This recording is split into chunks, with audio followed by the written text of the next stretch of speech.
Hello students, in this lecture we discuss returns to scale. It is a long run concept. Return to scale एक long run concept ਆ। long run ਦੇ ਵਿੱਚ ਸਾਨੂੰ ਜਿਵੇਂ ਪਤਾ ਕਿ ਸਾਰੇ ਫੈਕਟਰਸ ਆਫ ਪ੍ਰੋਡਕਸ਼ਨ ਆ ਜਿਹੜੇ ਉਹ ਵੇਰੀਏਬਲਸ ਹੁੰਦੇ ਆ, ਕਿਸੇ ਸਭ ਨੂੰ ਚੇਂਜ ਕਰ ਸਕਦੇ ਹਾਂ, ਕੋਈ ਵੀ ਫੈਕਟਰਸ ਆਫ ਪ੍ਰੋਡਕਸ਼ਨ ਫਿਕਸ ਨਹੀਂ ਹੁੰਦਾ। ਇਸ ਲਈ ਜਦੋਂ ਲੌਂਗ ਰਨ ਦੇ ਵਿੱਚ ਜਦੋਂ ਅਸੀਂ ਆਊਟਪੁੱਟ ਨੂੰ ਇਨਕਰੀਜ਼ ਕਰਨਾ ਹੁੰਦਾ ਆ ਤਾਂ ਅਸੀਂ ਸਾਰੇ ਫੈਕਟਰਸ ਆਫ ਪ੍ਰੋਡਕਸ਼ਨ ਨੂੰ ਇਨਕਰੀਜ਼ ਕਰਕੇ ਆਪਣੇ ਆਊਟਪੁੱਟ ਨੂੰ ਇਨਕਰੀਜ਼ ਕਰ ਸਕਦੇ ਹਾਂ। ਉਸ ਨੂੰ ਕੀ ਕਹਿੰਦੇ ਆ? Return to scale. Return to factor ਕੀ ਸੀ? ਉਹ ਸ਼ਾਰਟ ਪੀਰੀਅਡ ਕਨਸੈਪਟ ਆ ਕਿ ਉਸ ਵਿੱਚ ਕੁਝ ਫੈਕਟਰ ਫਿਕਸਡ ਹੁੰਦੇ ਆ ਅਤੇ ਕੁਝ ਵੇਰੀਏਬਲ ਹੁੰਦੇ ਆ। ਬਟ ਰਿਟਰਨ ਟੂ ਸਕੇਲ ਵਿੱਚ ਅਸੀਂ ਸਾਰੇ, ਕਿਉਂਕਿ ਲੌਂਗ ਰਨ ਕਨਸੈਪਟ ਆ, ਅਸੀਂ ਸਾਰੇ ਵੇਰੀਏਬਲਸ ਨੂੰ ਚੇਂਜ ਕਰਕੇ ਆਊਟਪੁੱਟ ਨੂੰ ਇਨਕਰੀਜ਼ ਕਰ ਸਕਦੇ ਹਾਂ। Next is definition. The term returns to scale refers to change in output as all factors change by the same proportion.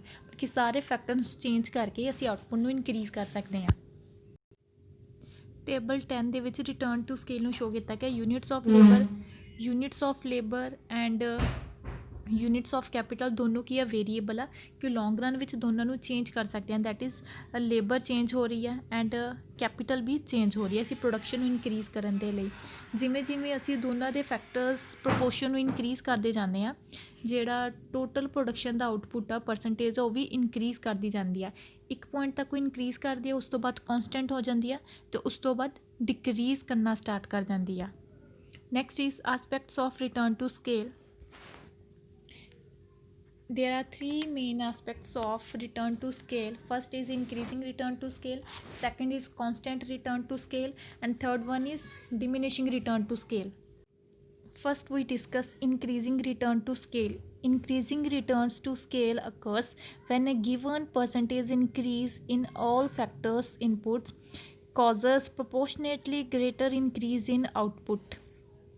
Increasing return to scale ਕੀ ਆ? ਕਿ ਜਦੋਂ ਅਸੀਂ ਸਾਰੇ ਫੈਕਟਰਸ ਆਫ ਪ੍ਰੋਡਕਸ਼ਨ ਵਿੱਚ ਜਿੰਨੀ ਪਰਸੈਂਟੇਜ ਇਨਕਰੀਜ਼ ਕਰਦੇ ਹਾਂ, ਜਿਹੜੇ ਆਊਟਪੁੱਟ ਦੇ ਵਿੱਚ ਆ ਉਸ ਤੋਂ ਜ਼ਿਆਦਾ ਇਨਕਰੀਜ਼ ਆਉਂਦਾ, ਉਸ ਨੂੰ ਬੋਲਦੇ increasing return to scale.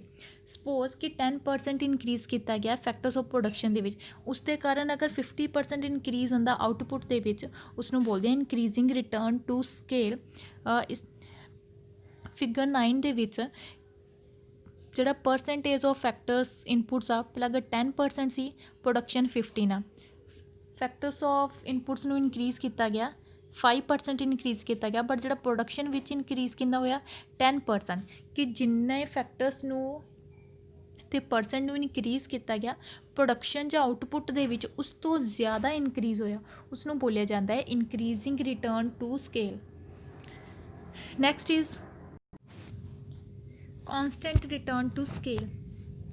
Constant returns to scale occurs when a given percentage increase in all factors inputs causes equal percentage increase in output. Constant return to scale ਕੀ ਆ? ਕਿ ਜਦੋਂ ਅਸੀਂ ਫੈਕਟਰਸ ਆਫ ਪ੍ਰੋਡਕਸ਼ਨ ਦੇ ਵਿੱਚ ਜਿੰਨਾ percentage increase ਕਰਦੇ ਹਾਂ, equally same ਉਨਾ ਹੀ ਆਊਟਪੁੱਟ ਦੇ ਵਿੱਚ ਇਨਕਰੀਜ਼ ਹੁੰਦਾ ਹੈ।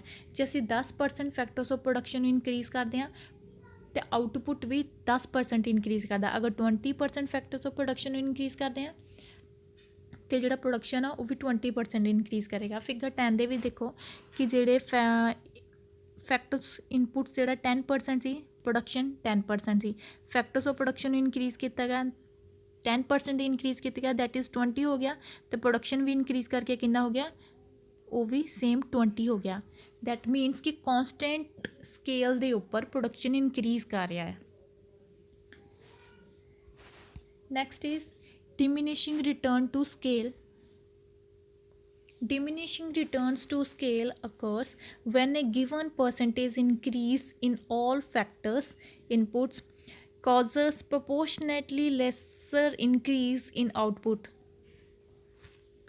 ਡਿਮੀਨਿਸ਼ਿੰਗ ਰਿਟਰਨ ਟੂ ਸਕੇਲ ਕੀ ਆ? ਕਿ ਜਦੋਂ ਅਸੀਂ ਸਾਰੇ ਫੈਕਟਰਸ ਆਫ ਪ੍ਰੋਡਕਸ਼ਨ ਨੂੰ ਇਨਕਰੀਜ਼ ਕਰਦੇ ਹਾਂ, ਉਸ ਦੇ ਕਾਰਨ ਇਨਕਰੀਜ਼ ਕਰਨ ਦੇ ਕਾਰਨ ਜਿਹੜਾ ਪ੍ਰੋਡਕਸ਼ਨ ਦੇ ਵਿੱਚ ਇਨਕਰੀਜ਼ ਹੁੰਦਾ ਆ ਉਹ ਬਹੁਤ ਘੱਟ ਹੁੰਦਾ ਆ ਉਹਦੇ comparatively.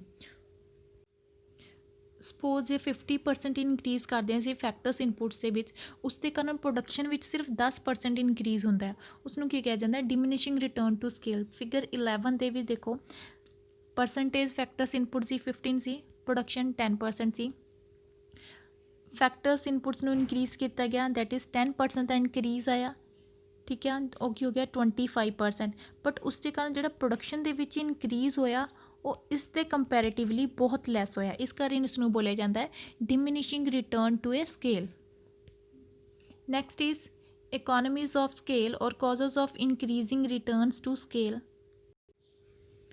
Economies of scale refers to the situation in which increasing the scale of production reduce the unit cost of production or raises output per unit of the factors inputs.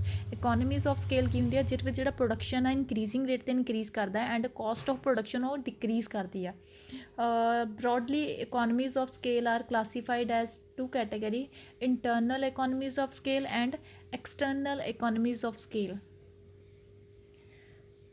First point is internal economies. When a firm increase its scale of production it enjoys several economies. ਜਦੋਂ ਇੱਕ firm ਆਪਣੇ production ਦੇ scale ਨੂੰ increase ਕਰਦੀ ਆ ਤਾਂ ਬਹੁਤ ਸਾਰੇ economies ਲਾਈਕ ਕਹਿ ਸਕਦੇ ਹਾਂ ਅਸੀਂ ਕਿ ਬੱਚਤ, ਸੇਵਿੰਗਸ, ਪ੍ਰੋਫਿਟ ਕਿ ਇਕੋਨਮੀਜ਼ ਇੱਕ ਕਿਸਮ ਦਾ ਪ੍ਰੋਫਿਟ ਜਾਂ ਸੇਵਿੰਗ ਆ ਜੋ ਕਿ ਇੱਕ ਫਰਮ ਇੰਜੋਏ ਕਰਦੀ ਆ ਜਦੋਂ ਆਪਣਾ ਸਕੇਲ ਆਫ ਪ੍ਰੋਡਕਸ਼ਨ ਨੂੰ ਇਨਕਰੀਜ਼ ਕਰਦੀ ਆ। These economies are called internal economies. Increasing return to scale are due to internal economies. Internal economies ਦੇ ਕਾਰਨ ਇੱਕ ਫਰਮ ਜਿਹੜੀ increasing return to scale ਨੂੰ ਇੰਜੋਏ ਕਰਦੀ ਹੈ। increasing return to scale ਕੀ ਆ ਕਿ ਜਿੰਨਾ ਫੈਕਟਰਸ ਆਫ ਪ੍ਰੋਡਕਸ਼ਨ ਨੂੰ ਇਨਕਰੀਜ਼ ਕੀਤਾ ਆ ਇਹ ਪ੍ਰੋਡਕਸ਼ਨ ਦੇ ਵਿੱਚ ਉਸ ਤੋਂ ਜ਼ਿਆਦਾ ਇਨਕਰੀਜ਼ ਹੋਇਆ, ਉਸਨੂੰ ਕੀ ਕਿਹਾ ਜਾਂਦਾ ਹੈ increasing return to scale.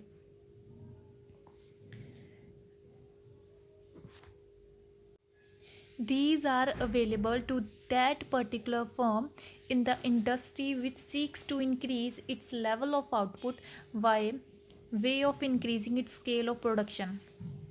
ਇੱਕ ਇੰਡਸਟਰੀ ਦੇ ਵਿੱਚ ਇੱਕ ਪਰਟੀਕੂਲਰ ਫਰਮ ਨੂੰ ਮਿਲਦੀਆਂ, ਕਿਸ ਕਾਰਨ ਮਿਲਦੀਆਂ, ਜਦੋਂ ਆਪਣੇ ਸਕੇਲ ਆਫ ਪ੍ਰੋਡਕਸ਼ਨ ਨੂੰ ਇਨਕਰੀਜ਼ ਕਰਦੀਆਂ, ਇਸ ਕਰਕੇ ਇਹਨਾਂ ਨੂੰ ਇੰਟਰਨਲ ਇਕੋਨਮੀਜ਼ ਕਿਹਾ ਜਾਂਦਾ ਹੈ। Next is real economy. Real economies are those which are associated with the reduction in the physical quantity of inputs, raw material, various type of labor and various type of capitals. Real economies ਕਦੋਂ ਹੁੰਦੀਆਂ ਕਿ ਜਦੋਂ ਕਿਸ time achieve ਹੁੰਦੀਆਂ, like ਜਦੋਂ raw material, inputs, various type of labour, various type of capital ਨੂੰ ਅਸੀਂ same production ਕਰਨ ਦੇ ਲਈ ਉਹਨਾਂ ਦੀ ਘੱਟ ਕੁਆਂਟੀਟੀ ਨੂੰ ਯੂਜ਼ ਕਰਨਾ ਪੈਂਦਾ, ਉਸ ਟਾਈਮ ਜਿਹੜੀ ਇਕੋਨਮੀਜ਼ ਮਿਲਦੀ ਉਸਨੂੰ ਬੋਲਿਆ ਜਾਂਦਾ ਹੈ ਰੀਅਲ ਇਕੋਨਮੀਜ਼.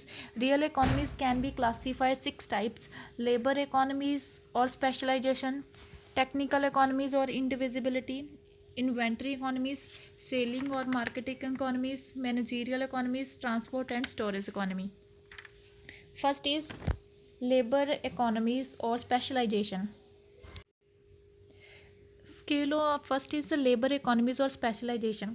ਜਦੋਂ ਇੱਕ ਫਰਮ ਆਪਣੇ ਸਕੇਲ ਆਫ ਪ੍ਰੋਡਕਸ਼ਨ ਨੂੰ ਇਨਕਰੀਜ਼ ਕਰਦੀ ਆ ਉਸ ਕਾਰਨ ਕਿ ਜਿਹੜਾ many economies of labour like specialisation increase ਹੋ ਜਾਂਦੀਆਂ, ਉਸ ਦੇ ਕਾਰਨ ਜਿਹੜਾ division of labour and specialisation improvement ਹੋ ਜਾਂਦੀ ਆ. ਸਪੈਸ਼ਲਾਈਜੇਸ਼ਨ ਮੀਨਸ ਕੀ ਆ, to perform just one task repeatedly which makes the labor highly efficient in its performance. Specialisation ਕਿ ਜਦੋਂ ਇੱਕ ਲੇਬਰ ਇੱਕ ਤਰ੍ਹਾਂ ਦਾ ਟਾਸਕ ਕਰਨ ਵਿੱਚ ਸਪੈਸ਼ਲਾਈਜੇਸ਼ਨ ਐਫੀਸ਼ੀਐਂਟ ਹੋ ਜਾਂਦਾ ਹੈ ਤਾਂ ਉਸ ਕੰਮ ਨੂੰ ਬੜੀ ਘੱਟ ਟਾਈਮ ਦੇ ਵਿੱਚ ਕਰ ਪਾਉਂਦਾ, ਜਿਸ ਕਾਰਨ ਉਹਦਾ ਜਿਹੜਾ ਪ੍ਰੋਡਕਟੀਵਿਟੀ ਲੈਵਲ ਆ ਉਹ ਜ਼ਿਆਦਾ ਹੋ ਜਾਂਦਾ, ਜਿਸ ਕਾਰਨ ਇੱਕ ਫਰਮ ਨੂੰ ਸੇਵਿੰਗਸ ਜਾਂ ਕਹਿ ਲਓ ਉਸਦੀ ਕੋਸਟ ਘੱਟ ਲੱਗਦੀ, ਉਸਦੀ ਪ੍ਰੋਡਕਸ਼ਨ ਜ਼ਿਆਦਾ ਹੁੰਦੀ ਆ, ਉਹਨਾਂ ਨੂੰ ਕੀ ਕਿਹਾ ਜਾਂਦਾ, ਲੇਬਰ ਇਕੋਨਮੀਜ਼.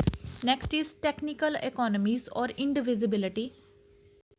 ਟੈਕਨੀਕਲ ਇਕੋਨਮੀਜ਼ ਕੀ ਆ, ਜਦੋਂ ਕੋਈ ਫਰਮਸ ਨਿਊ ਟੈਕਨੀਕਸ, ਨਿਊ ਮਸ਼ੀਨਰੀਜ਼ ਨੂੰ ਯੂਜ਼ ਕਰਦੀ ਆ ਫੋਰ ਪ੍ਰੋਡਕਸ਼ਨ ਦੇ ਲਈ, ਉਸ ਦੇ ਕਾਰਨ ਜਿਹੜਾ ਕੀ ਆ ਪ੍ਰੋਡਕਸ਼ਨ ਪਹਿਲਾਂ ਇਨਕਰੀਜ਼ਿੰਗ ਰੇਟ ਦੇ ਉੱਪਰ ਇਨਕਰੀਜ਼ ਕਰਦਾ, ਉਸ ਦੇ ਨਾਲ ਜਿਹੜੇ ਲੇਬਰ ਦੀ ਐਫੀਸ਼ੀਐਂਸੀ ਆ ਐਂਡ ਫਿਜ਼ੀਕਲ ਪ੍ਰੋਡਕਟੀਵਿਟੀ ਆ ਉਹ ਵੀ ਇਨਕਰੀਜ਼ ਕਰਦੀ ਆ, ਉਸਨੂੰ ਕੀ ਕਿਹਾ ਜਾਂਦਾ, ਟੈਕਨੀਕਲ ਇਕੋਨਮੀਜ਼.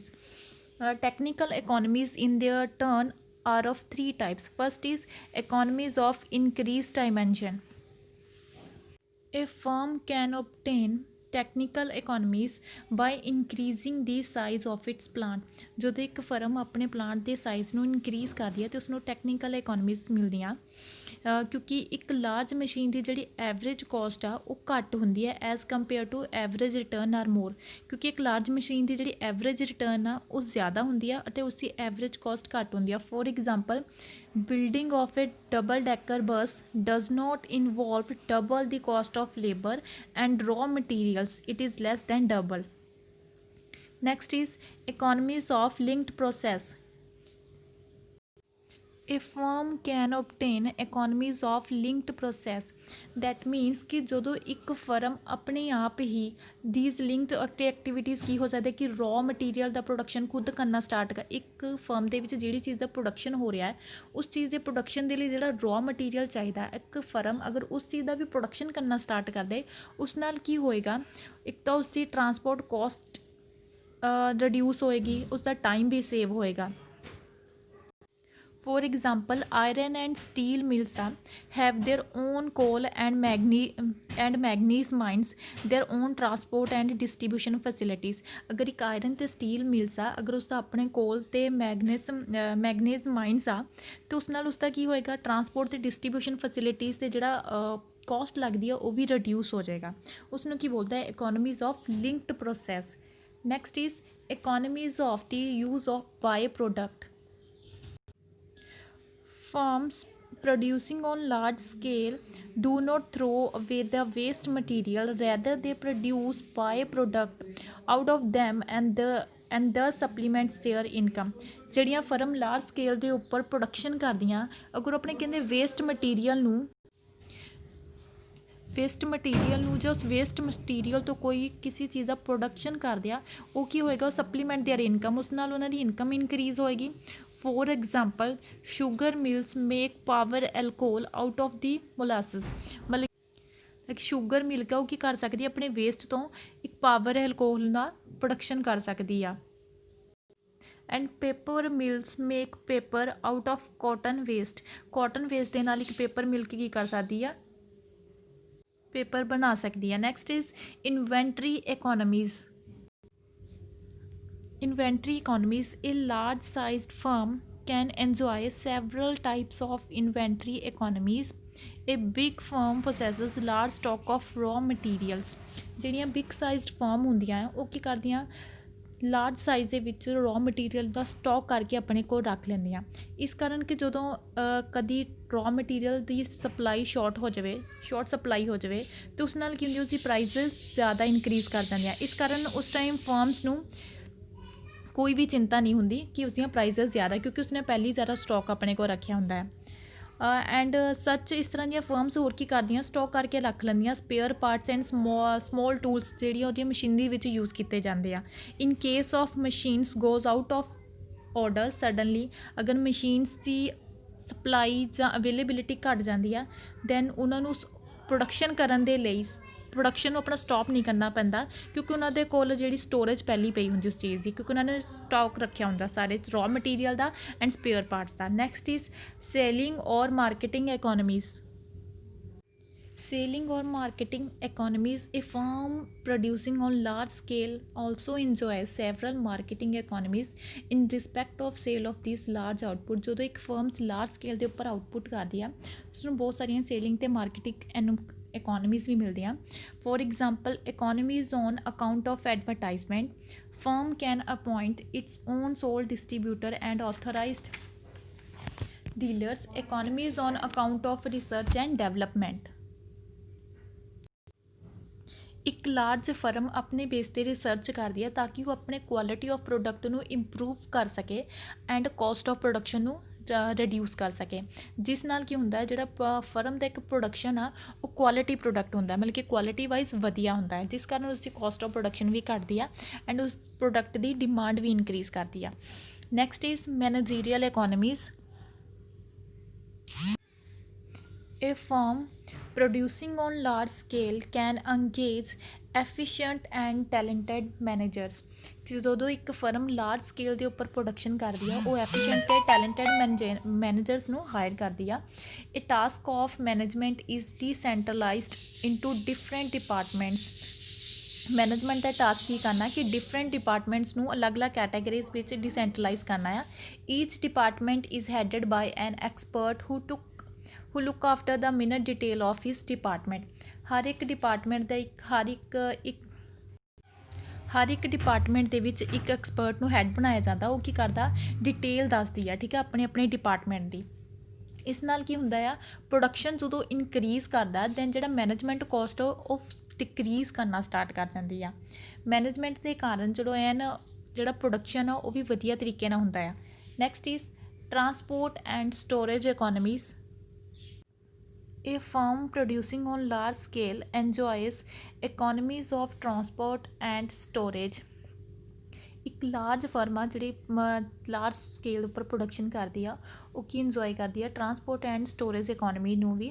ਇਹ big firm has its own fleet of trucks to carry raw material and finish products. ਇੱਕ ਬਿਗ ਫਰਮ ਦੇ ਕੋਲ ਆਪਣੇ ਟਰੱਕਸ ਹੁੰਦੇ ਆ ਤਾਂ ਕਿ ਜਿਹੜੇ ਕਿ ਰॉ ਮਟੀਰੀਅਲ ਅਤੇ ਉਸਦੇ ਫਿਨਿਸ਼ ਪ੍ਰੋਡਕਟ ਕਿ ਜਿਸ ਚੀਜ਼ ਦਾ ਉਹ ਪ੍ਰੋਡਕਸ਼ਨ ਕਰ ਰਿਹਾ ਉਸਨੂੰ ਇੱਕ ਥਾਂ ਤੋਂ ਦੂਜੀ ਥਾਂ ਤੱਕ ਕੈਰੀ ਕਰਨ ਦੇ ਲਈ।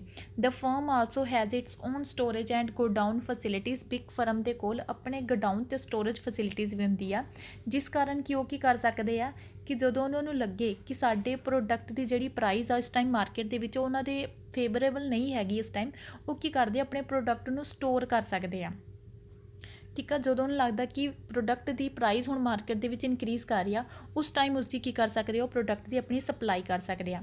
Transport and storage facilities help the firm to sell its product at the opportunity time at favorable time। that means transport ਤੇ storage facility ਹੈਲਪ ਕਰਦੀ ਹੈ ਫਰਮ ਨੂੰ ਕਿ ਉਹ ਆਪਣੇ ਪ੍ਰੋਡਕਟ ਨੂੰ ਜਿਸ ਟਾਈਮ ਉਹਨਾਂ ਨੂੰ ਸਹੀ ਲੱਗੇ ਕਿ ਉਹਨਾਂ ਨੂੰ ਪਤਾ ਕਿ ਹੁਣ ਮੇਰੀ ਇਸ ਪ੍ਰੋਡਕਟ ਦੀ ਪ੍ਰਾਈਸ ਜ਼ਿਆਦਾ ਵਧੀਆ ਹੋ ਗਈ ਆ, ਉਸਨੂੰ ਪ੍ਰੋਫਿਟ ਹੋਏਗਾ ਇਸ ਪ੍ਰਾਈਸ 'ਤੇ ਸੇਲ ਕਰਕੇ, ਉਸ ਟਾਈਮ ਕੀ ਕਰ ਸਕਦਾ ਆਪਣੇ ਪ੍ਰੋਡਕਟ ਦੀ ਸਪਲਾਈ ਕਰ ਸਕਦਾ। ਇਸ ਤਰ੍ਹਾਂ ਟਰਾਂਸਪੋਰਟ ਐਂਡ ਸਟੋਰੇਜ ਫੈਸਿਲਿਟੀਜ਼ ਦੇ ਕਾਰਨ ਗਵਰਨਮੈਂਟ ਨੂੰ ਇੱਕ ਫਰਮ ਨੂੰ ਬਹੁਤ ਸਾਰੀ ਇਕੋਨਮੀਜ਼ ਮਿਲਦੀਆਂ। Next is pecuniary economies. ਜਦੋਂ ਇੱਕ ਫਰਮ ਆ ਕਿਸੇ ਚੀਜ਼ ਦਾ ਪ੍ਰੋਡਕਸ਼ਨ, ਇੱਕ ਫਰਮ ਜਦੋਂ ਲਾਰਜ ਸਕੇਲ 'ਤੇ ਪ੍ਰੋਡਕਸ਼ਨ ਕਰਦੀ ਆ, ਫਿਰ ਜਦੋਂ ਜਿਹੜਾ ਵਿੱਚ ਰॉ ਮਟੀਰੀਅਲ ਅਤੇ ਲੇਬਰ ਜਾਂ ਫੈਕਟਰਸ ਨੂੰ ਯੂਜ਼ ਕਰਦੀ ਆ, ਉਹਨਾਂ ਨੂੰ ਕੰਪੈਰੇਟਿਵਲੀ ਘੱਟ ਪ੍ਰਾਈਸਿਸ ਪੇ ਕਰਨਾ ਪੈਂਦਾ। ਸੇਮ ਚੀਜ਼ ਦਾ ਜਦੋਂ ਅਸੀਂ ਕਿਸੇ ਚੀਜ਼ ਨੂੰ ਲਾਰਜ ਕੁਆਂਟਿਟੀ ਵਿੱਚ ਯੂਜ਼ ਕਰਦੇ ਹਾਂ, ਸਾਨੂੰ ਉਸ ਤੋਂ ਪ੍ਰਾਈਸ ਥੋੜ੍ਹੀ ਘੱਟ ਪੇ ਕਰਨੀ ਪੈਂਦੀ ਆ। ਇਸ ਕਾਰਨ ਜਿਹੜੀ ਉਸ ਟਾਈਮ ਜਿਹੜੀਆਂ ਇਕੋਨਮੀਜ਼ ਮਿਲਦੀਆਂ, ਮਤਲਬ ਕਿ ਜਿਹੜੀ ਬੱਚਤ ਸੇਵਿੰਗ ਹੁੰਦੀ ਹੈ ਫਰਮ ਨੂੰ, ਉਹਨੂੰ ਕੀ ਕਿਹਾ ਜਾਂਦਾ ਹੈ, ਪੈਕਿਊਨਰੀ ਇਕੋਨਮੀਜ਼ ਬੋਲਿਆ ਜਾਂਦਾ ਆ। ਲਾਈਕ ਇੱਕ ਬੈਂਕ ਆ ਕਿ ਉਹ ਕੀ ਕਰਦੀ ਆ, ਜਦੋਂ ਉਹਨੂੰ ਪਤਾ ਕਿ ਮੇਰਾ ਬਿਗ ਕਸਟਮਰ ਆ, ਕਿ ਉਸਨੇ ਬਹੁਤ ਜ਼ਿਆਦਾ ਬੈਂਕਸ ਦੇ ਕੋਲ ਪੈਸਾ ਡਿਪੋਜ਼ਿਟ ਕਰਵਾਉਂਦਾ ਕੋਈ ਬਿਗ ਕਸਟਮਰ, ਅਤੇ ਬੈਂਕ ਕੀ ਕਰਦੀ ਉਸਨੂੰ ਬਹੁਤ ਸਾਰੀਆਂ ਗ੍ਰਾਂਟਸ ਅਤੇ ਸੈਵਰਲ ਕੰਸੈਸ਼ਨਸ ਦਿੰਦੀ ਆ। And such firm also enjoy large discounts and commission on advertisement and publicity of their products.